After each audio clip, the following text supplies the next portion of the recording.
that seems like a good one to warm up with. So we can obviously get stuff from the component cloud, but when we do the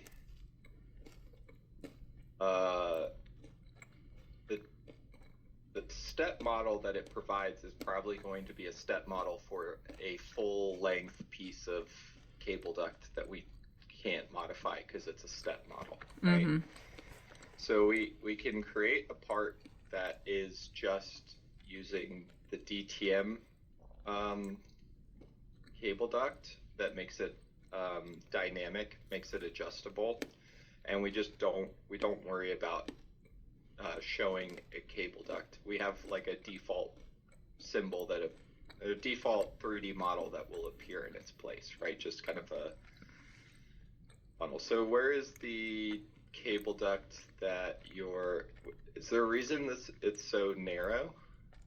What, this? Oh, Yeah, this, the the cable cable duct? duct. No. It's not. There's no reason. Oh, because it's not actually in my, hang on, let me pull it over. It's not actually in my panel, Yeah, but I remember it has to be there for wiring purposes. right. So we have the cable duct, but when we also have an aspect of the cable duct that has a fill limit. So if we're trying to wire our panel and we can only fit, in this instance, it looks like we could only fit one wire, Mm-hmm. essentially, in that cable duct. What we actually do is use levels to hide our cable duct, like our dynamic duct. So I just need to get rid of all this. Yeah, and that's going to be part of probably play into your wiring. Like if a wire won't fit in a cable duct, it won't be routed, right? Right. Um, so let's remove.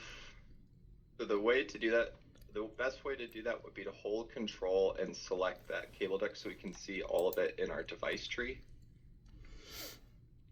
Yeah.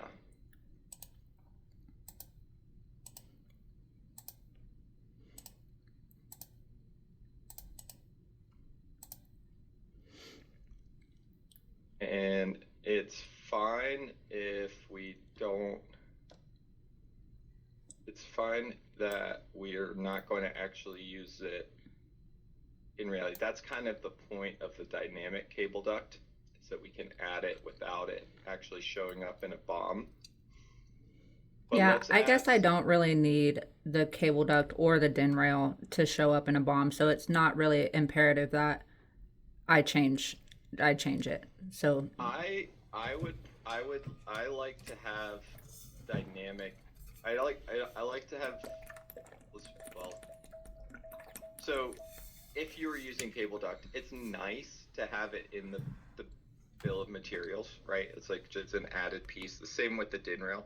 But what we can do to save ourselves time is when we create the dynamic, if we have the dynamic DIN rail, we don't get the drill hole definition as default. We have to create it every time. mm-hmm. Okay.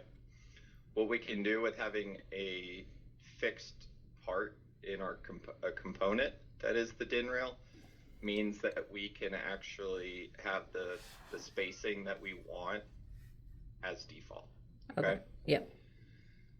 So let's open up. Well, let's start with the cable duct. So add in some dynamic cable duct since we're not using it, and what we'll do is insert cable duct.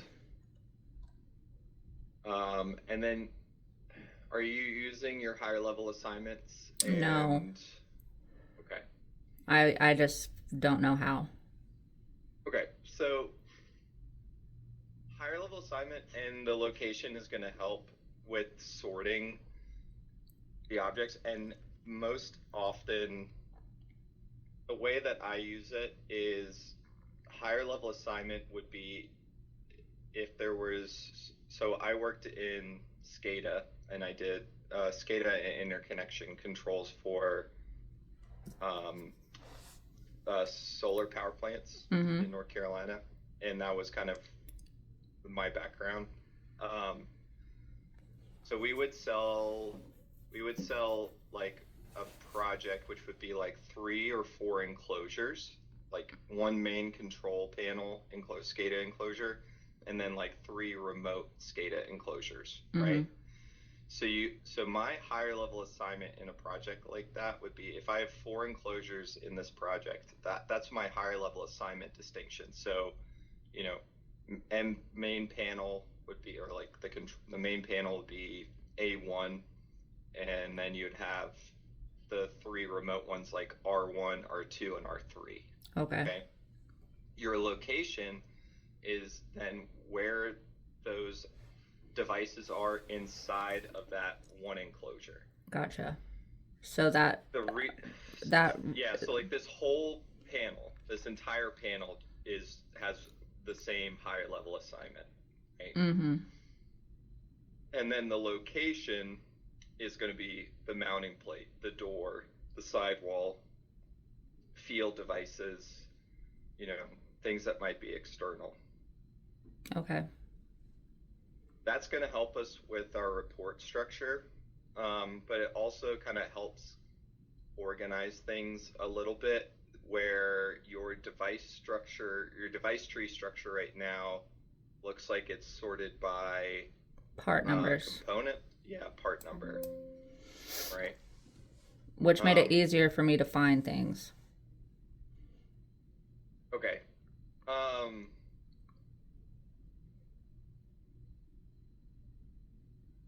sure.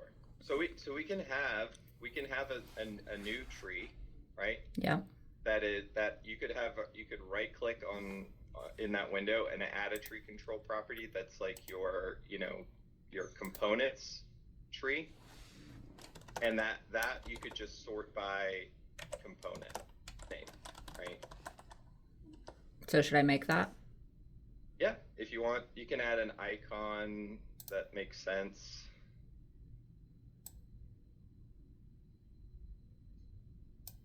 Mm. E Hmm.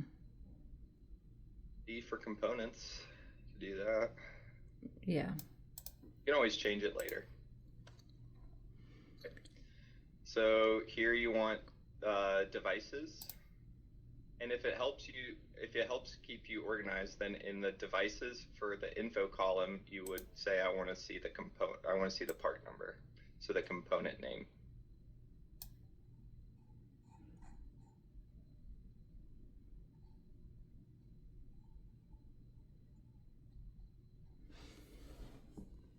Hmm. Oh, let's see.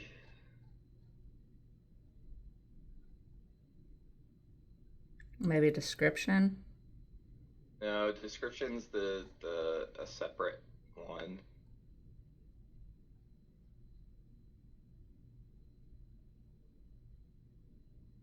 Go down to like entry, A B C D.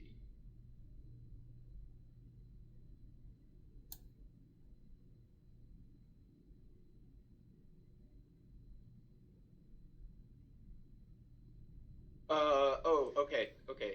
Important thing. Let's back up for a second. You're in that. I think you're still in the old database, and we want to be in our default database. Okay. And yeah, and that's another thing is that I don't know what the CW wiring and the CW assembly is, but I usually hide them and then make my preview bigger. I wanted, I don't know, when do I use the CW wiring? Connected worker wiring is um, where you get it's you're raising a point that is a kind of a sore subject. So connected worker is the wiring task manager. So it's like for your manufacturing technicians, they can get step-by-step instructions for like what wires to terminate. You might have seen something Like, Yeah. have you seen any of that? Yeah. Okay. So it used to be just the DTM window, right? And then the development team, we released assembly, and then they separated it to connected worker wiring and connected worker assembly. Assembly is just the same thing. It gives them a list of tasks and how to place objects in the control panel. Connected worker wiring for you is where you can access the E3 cutouts, your fabrication cutouts, and you can import your project for extracts, like wire processing lists.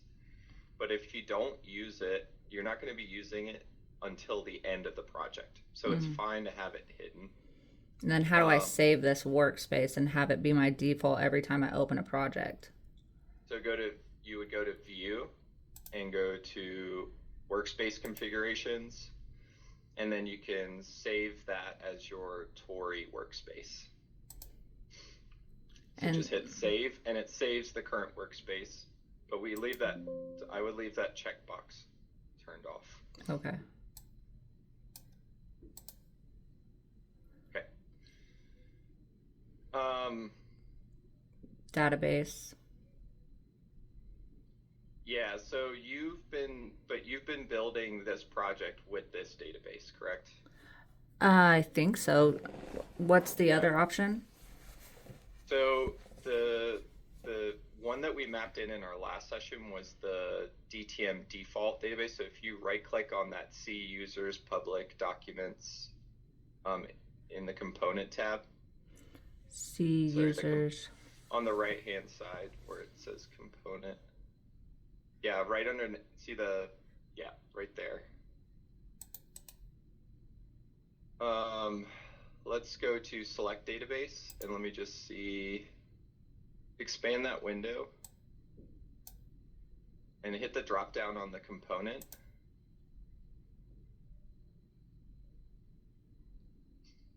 Okay. So the nvent components is the default database that we provide. That's the one for the training, and I think that's the one that we were working on. Do me a favor, hit cancel, and let's file save this as a new just add on like coaching at the end of that, underscore coaching or something, just so if we do something we can fix it. Okay, hit save. And you've added more parts to the database since we did this, correct? I believe so. Okay, so let's right click on that database file. Let's go to select database, switch over to our nvent components. Yeah, hit OK. Right click on nvent components again, and if you select update, so we can reload our configuration. Yep, that's okay. And then right click on nvent components and say update all components in project. Yeah, so these are all the parts.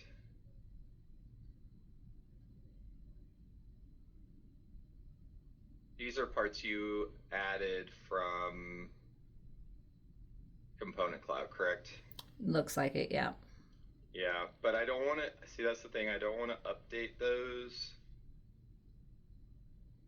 if we already have this done. Okay. I don't need any of these. Yeah, but I think we want to make sure that when we get done with this, we've done this project in the other database, but I want to make sure that we move over to this as the default following that. But that's the reason why we're not seeing the component name show up in the configuration piece, because it's showing up as something else, which is it's Zukin. This is Zukin's database, right? That we basically, we have our own version of it that is like more detailed, has more parts, has more details and stuff. So let's just hit cancel for right now. I think we will continue on with this project in the other database. So right click and go back to that invent components.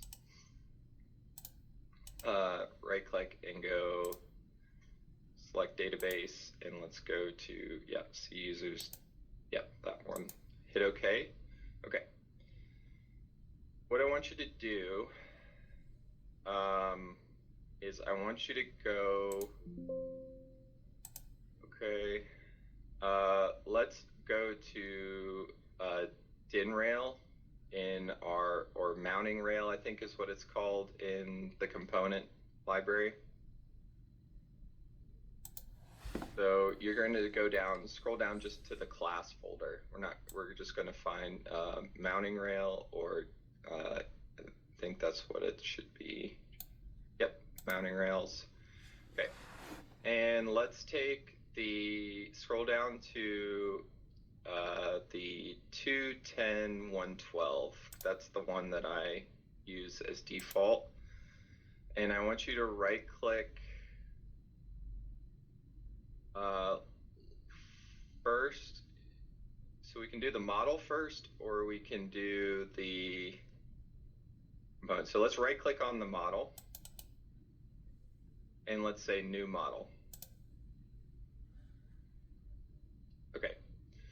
So from here, what I want you to do is the first thing we do when we open it up is we want to give it the correct name and just save it to the database as a starting point. So right click and go to your model properties. And I want you to use for the new model name, I want you to put in M for model underscore, and then the part number of the DIN rail you use for your manufacturing.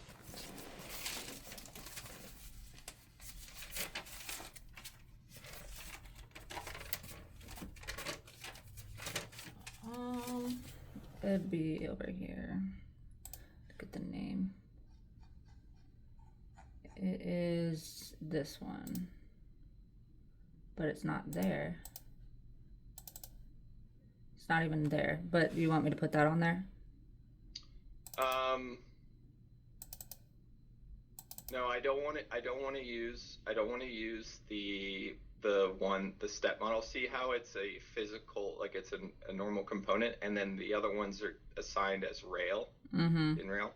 Also, the one you imported has its step model is probably it's probably 6 feet of, it's a step model of 6 feet of DIN rail. Yeah. Yeah. So we treat it a little bit differently. So I still want you, so that's the part number. So I want you to just go back to the model in the database editor, and I want you to call it M underscore 199, whatever it was. DR1.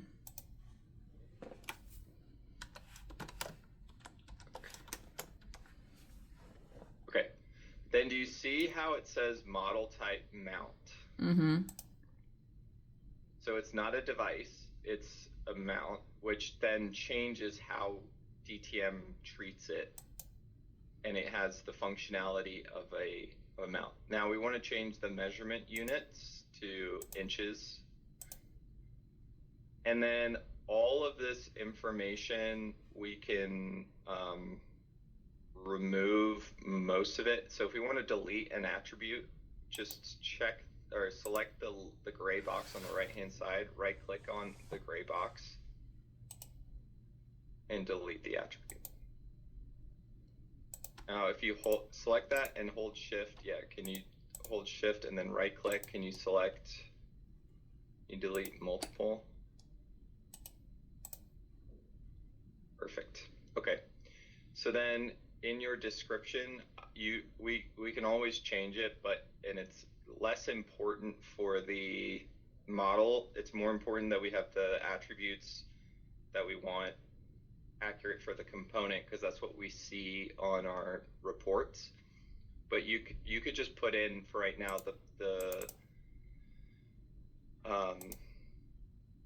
put in the default name, or like put the manufacturer, say that it's standard DIN rail. And then if you wanted to, you could always add dimensions later.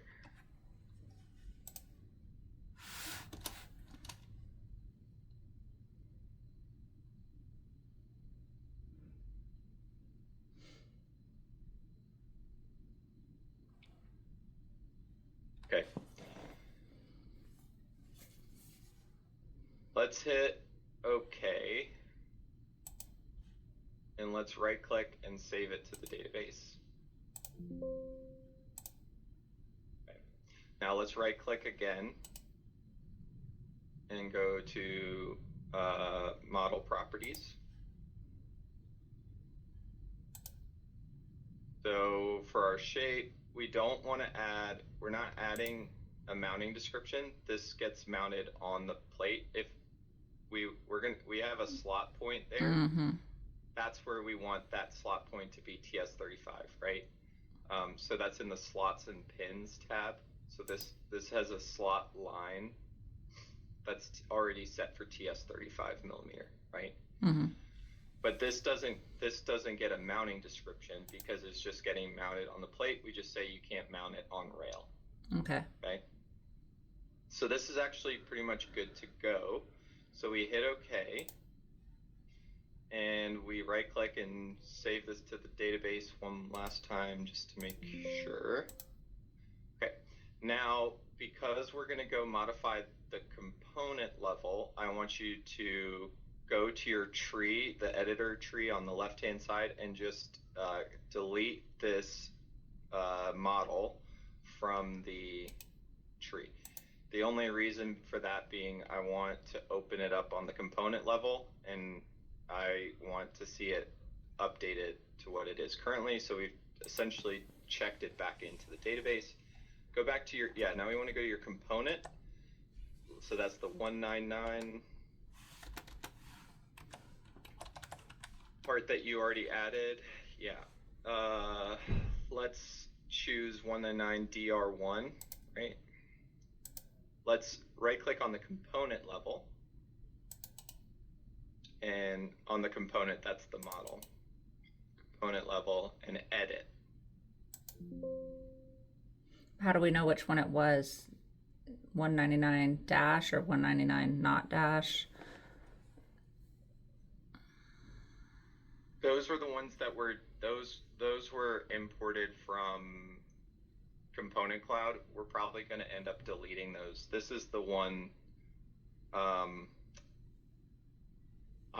I prefer to have, so when you import something from Component Cloud, you get the option to change the name when you import it, and I usually remove that _Rockwell_automation piece at the end. Okay. But I would rather it just be the mounting rail, because now if you do a bill of materials, it shows up in your bill of materials as 199 DR1 _Rockwell_automation. Right. Okay. So let's overwrite the lock.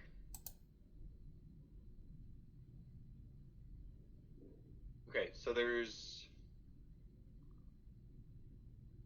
essentially, there's nothing in here. Okay, so let's go to the model tab. The model, and let's drag in M_199 DR1. Okay. I want you to right click, and I want you to go to component properties.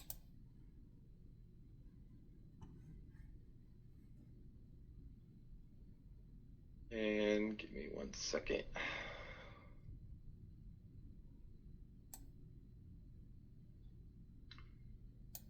Give me 1 second.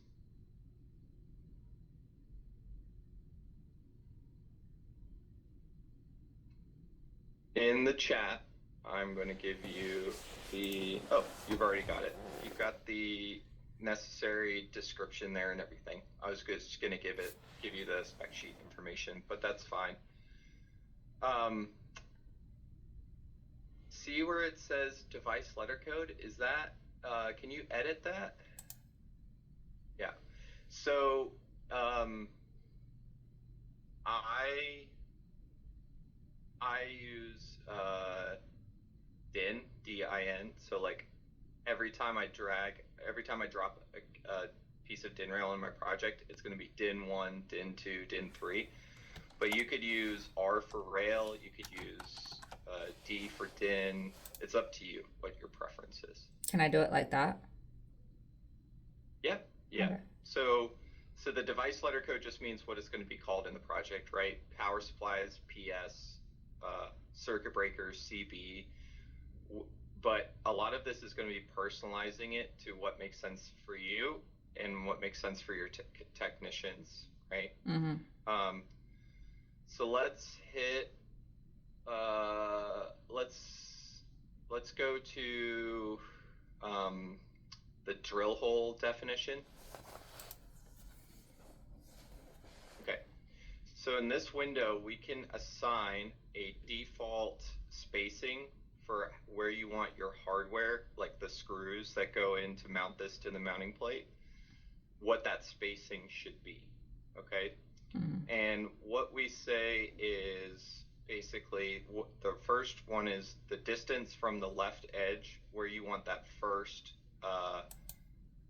screw to be placed. So for the first, where it says first, you would want that to be, that could be half an inch, it could be 1 inch, but it depends on the spacing of the DIN rail itself. So like, can you go out and look and see, like have a piece of offcut or something you could look at to see what the spacing is? Yeah. Or I could probably look it up, maybe. Yeah, I'm looking at the mounting sheet here. It's got a mounting photo, but it doesn't have like a, here's what.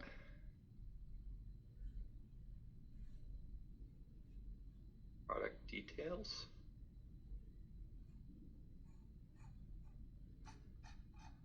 Product cut sheet.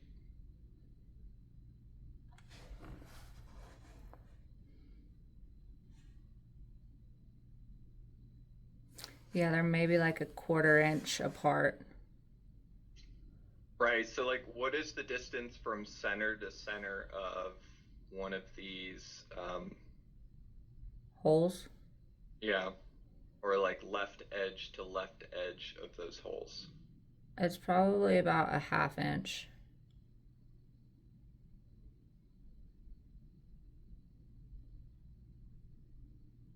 You want to then, so well, the hole itself is probably a 1/2 inch, but like from the center of the first hole, that one there, to the second hole, yeah, what is that distance? I'd say it's about an inch. Okay, so then with that in mind, you would say, okay, I want my first drill hole to be, we could say a 1/2 inch or 1 inch, yeah, a 1/2 inch, and then the distances you want to skip you want to go every second cutout or every third, then that would be like every 2 inches, every 3 inches. And then the radius is going to be the radius of the hardware that you use to secure this to the mounting plate. So do you know what your what size Yeah, they're just screws you're like self tappers, so probably like a 1032. That's small. I use yeah, I mean 832 is what I used to use, but we want to I want to make sure we're adding in whatever that hardware is there. As long as it fits in the hole. Well, I know, but we want to be able to create a manufacturing output out of this where it's going to tell them to use the right I actually have one right here. screw. I don't have a measuring tape though. It is just a 1032. Let's just say that. Okay. So a 1032. 1032 is going to be.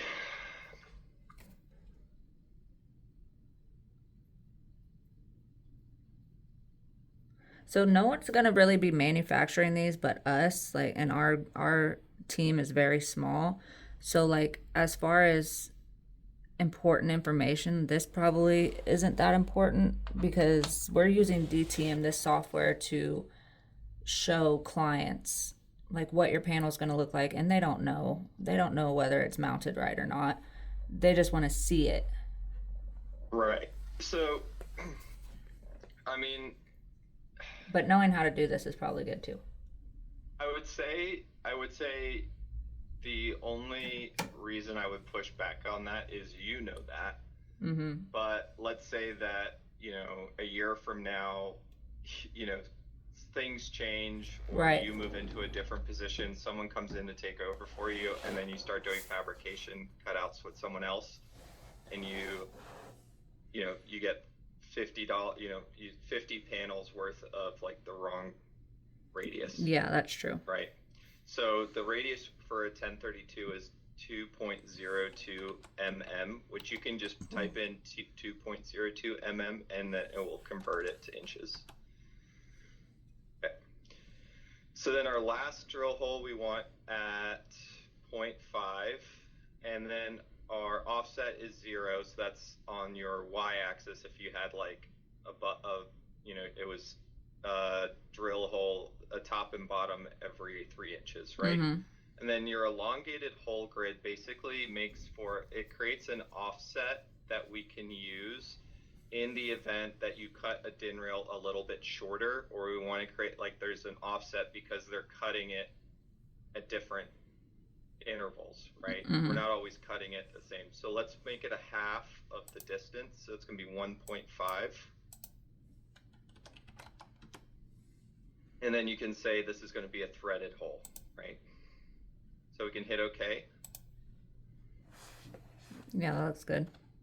Yeah. So we want to leave it as small as possible because what we want to say is obviously I can extend this in the project to the length that I need, but if my DIN rail is too long, then I'm constantly having to like drop it outside of the enclosure, make it smaller again, and then put it back in the enclosure. So you could actually even make this just a little bit smaller by adjusting the midpoint on the right and just bring it in to like, will it not let you? Mm-mm.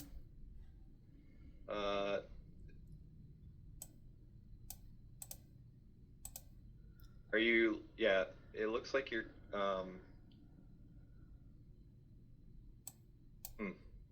no, we don't want to adjust the left one because that's where our origin is. We want to adjust the right one.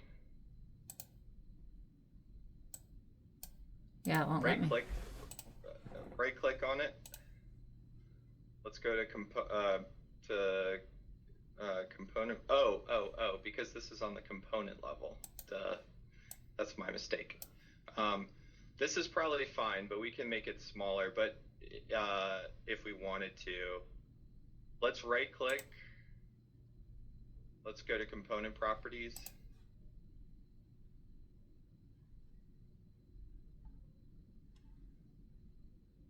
Okay, everything's good. So we can hit, so the only thing I would add is on the component level, we have a couple things we could add here. So the supplier, do you get it directly from Rockwell or do you get it from a distributor? We get it from a distributor. So put that in for your supplier.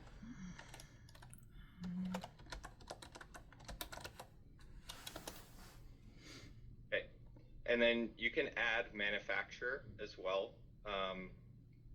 Brand family is a distinction between Rockwell and Allen Bradley, but if you scroll down to the bottom, you can add manufacturer. Oh, it's already there. Sorry, Rockwell Automation. We're good. Other things that are helpful, Tori, on the component level might be things like lead time Okay. It's for pretty available. procurement, because you might want a report where you could provide a report to like the procurement manager to basically say not only order these things, but like this is the order of lead time, right? Like Right. order these components first, right? Or they can help with. I mean, sorry, I worked in a panel shop through COVID, so Yeah. lead time is a sensitive subject for me. I So bet. lead time is just an example, right? Okay. But there's other attributes in there that you might find useful for reporting. We can talk about that later. Let's hit OK. Let's right click and save this to the database. Okay. Let's go back to your project. And I would like you to go scroll up to the top of your, scroll up to the top of your components. And I would like you to reconnect to the database. So right click on the database path.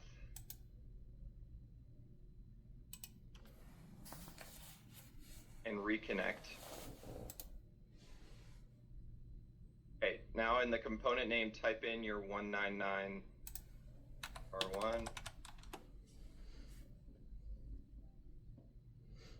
Yeah, so our part is updated here. So let's do this.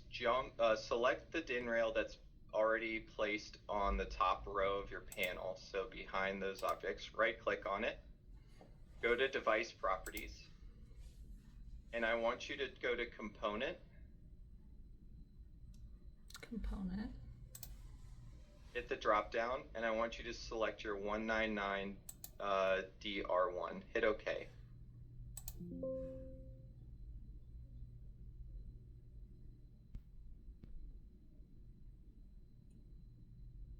.199 dash is not a mount. Okay, hit OK for me. Let's go back to the database editor.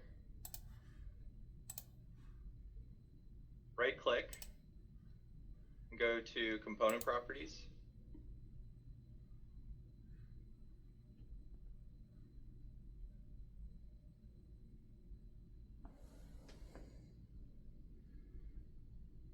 It's in the invent library.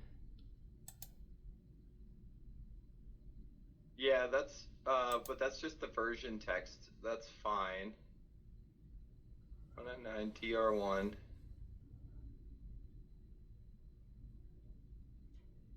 Okay, hit OK for me.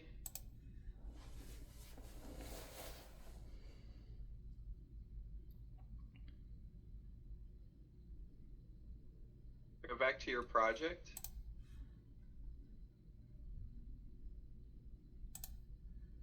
Could it be this one? No, that's a different one. It recognized that it's a mount is not a mount because where can I see that though? Let me open up mine.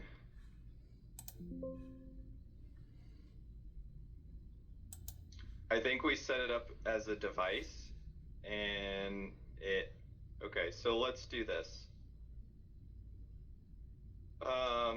Right click.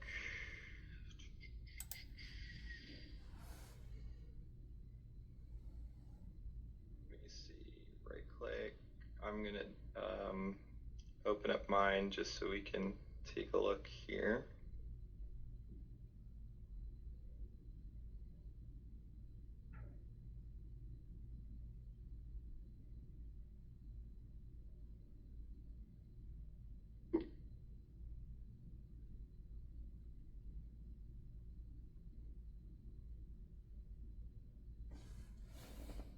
Select the 199 DR1 and just in the database and right click and update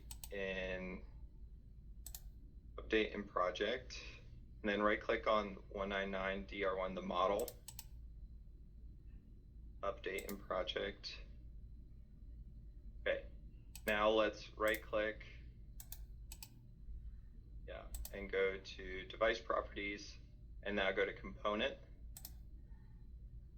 and select that 199 DR1. Okay, and then you can make it smaller there.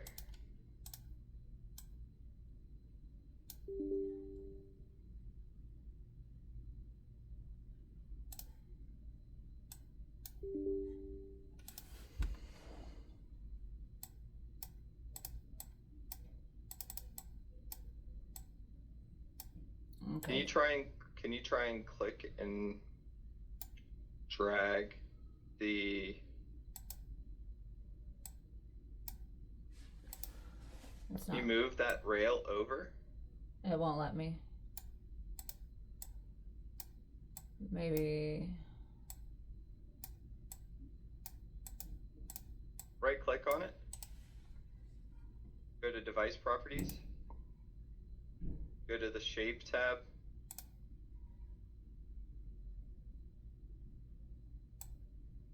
Okay, hit OK for me. So if you just click and drag it, it does not move. Go to your 3D view.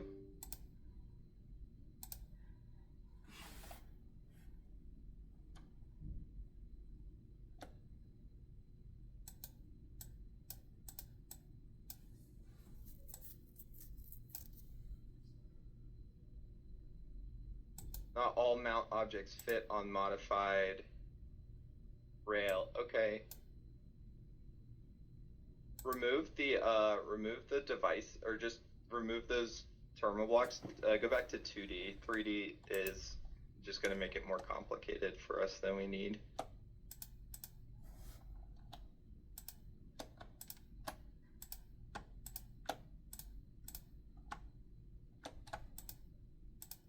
Oh my goodness. Okay, so here, do me a favor. Right click on the enclosure. Go to device properties.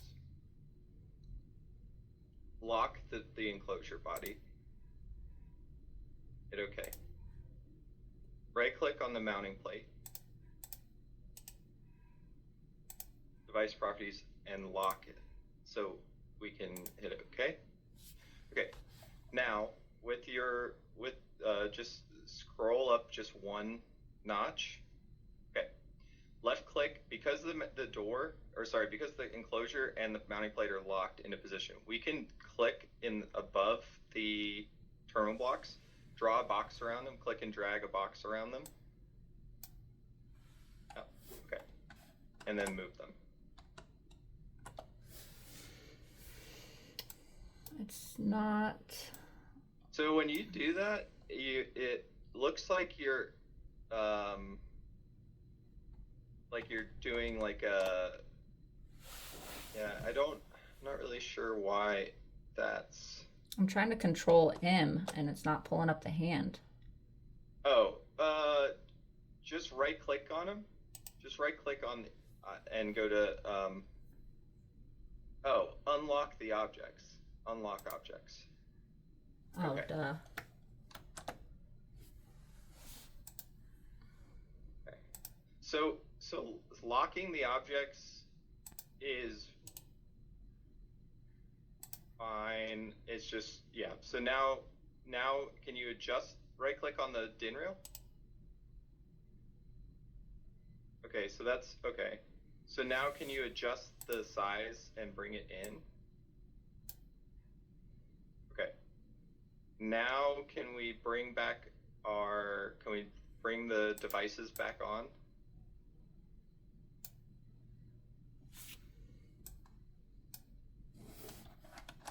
And we can just click and drag. Yep.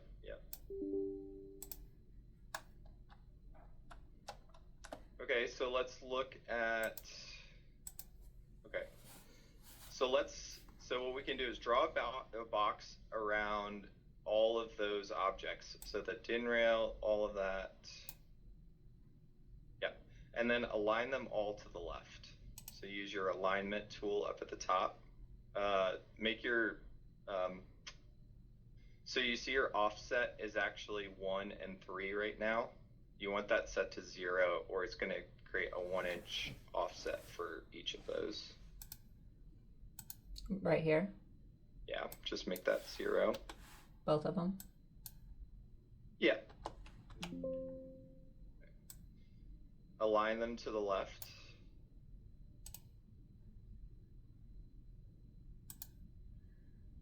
Okay. So they're all, it's sitting flush on the left side of the DIN rail, and now you have your drill holes by default, okay? Yeah. So I just need to go So the here. next, yeah, so you,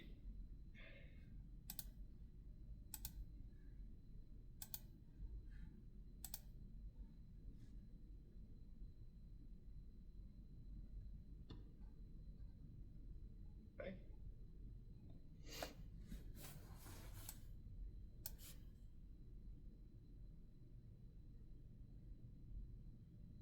Okay, so the next thing we're going to do is we're going to add in our dynamic cable duct to route this, but we're going to remove them for our like for visibility purposes. They're purely going to be there just kind of as cosmetic. Okay. Yep.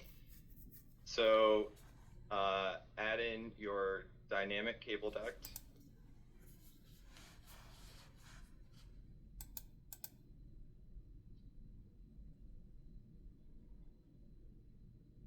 So because you're not worried about the fill limit and all of that stuff, you might want to set that as default to like 100% and your warning limit to 90%. You'll still get a warning, right? Mm-hmm. But okay, let's just hit OK. And let's just draw out a cable duct for all of our routing.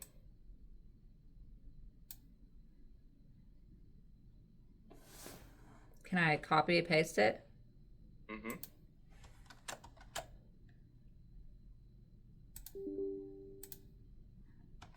So we can make it a little bit narrower if you want, just by selecting it, and just you could bring it down to like. Yeah, that's probably good. We still need to think about the physical spacing here, but this we'll see how this runs. Okay, so then copy that. Paste another one in there. It's tight in between those devices. Okay.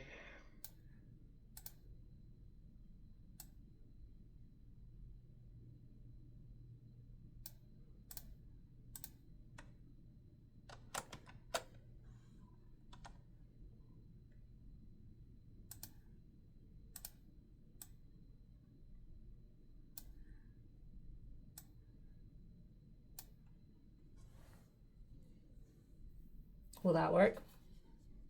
Yeah, so we just need, the thing is we need to provide a, so like if there's anything coming out of the top of those terminal blocks. It's coming from the field, I believe. Yeah. Okay, so we're good there. Okay. But there is something coming out of the top of these right here, so. I need to put one like right here. Probably. And then we want to pay careful attention to making sure that they're all connected, right? So that there's a routing. Yeah, you see those purple circles where there's routing. Why is that one half circle? Because you selected it. Once you unselect it, it's there. You just can't see it. Yeah. Okay. So we have our cable duct. We have wires terminated, and then what we might want to do.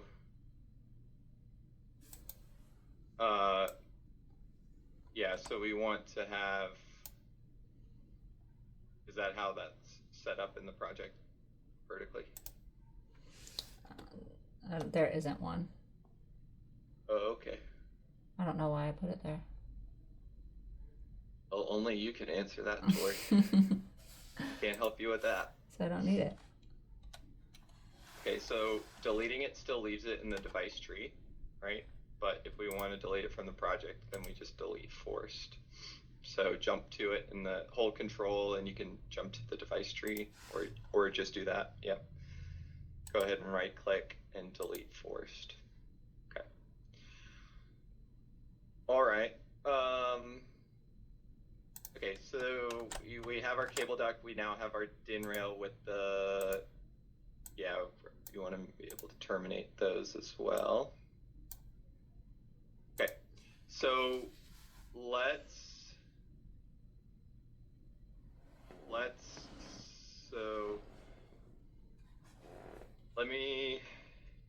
me give you, we're not going to be there yet. This is going to be something you do at the end, but let me see if I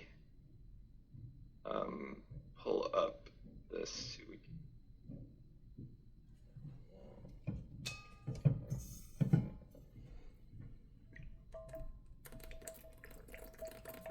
You're saying you're trying to hold out and turning your furnace on, but I am Freezing in my house right now. Layers. Okay. Go put on a.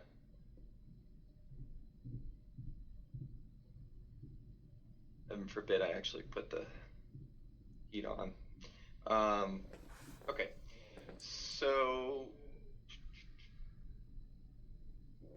let me share my screen real quick. Can you see my screen? Yep. Okay. So there is actually DIN rail here, but you can't see it, but you can see actually the purple connections here. What I'm able to do is, because I need this wire length calculation, I need the cable ducts, right? That's the only way that DTM can calculate wire lengths. But what we have is we have levels, right? Mm-hmm. And we can select the DIN rail, or sorry, the cable ducts, and change their level or layer to 254, which is basically our hidden panel parts layer. Okay. Mm-hmm. So it doesn't show up in our like published things. So that level 254 is what you're going to leave those cable ducts on. Okay. So let me take a screenshot of this for you.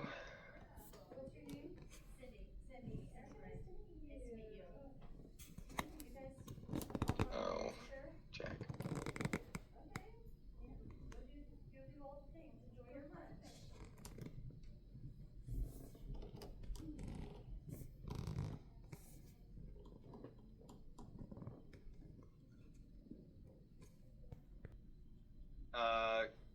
Set up correctly. We've got our cable ducts that are going to remain dynamic, but we now know how to hide those. But I would just avoid making them really narrow. Just make sure that they're an appropriate sizing, that you can fit all the wires you want in there. And then we can leave those off the bill of materials accordingly. Excuse me. Okay, so when you do that, it basically looks like this. And then if I want to see them again, I can come down and check these boxes and hit OK, and I see the cable ducts again. Okay. hit L, go back down, turn them off, hit OK, and they disappear. So we get that nice kind of like how it's going to appear in the panel. Okay. So that was that piece, and then I'll stop sharing. I'm gonna let you share your screen, and I'm gonna grab a jacket real quick. Okay, I'm gonna use the restroom real quick.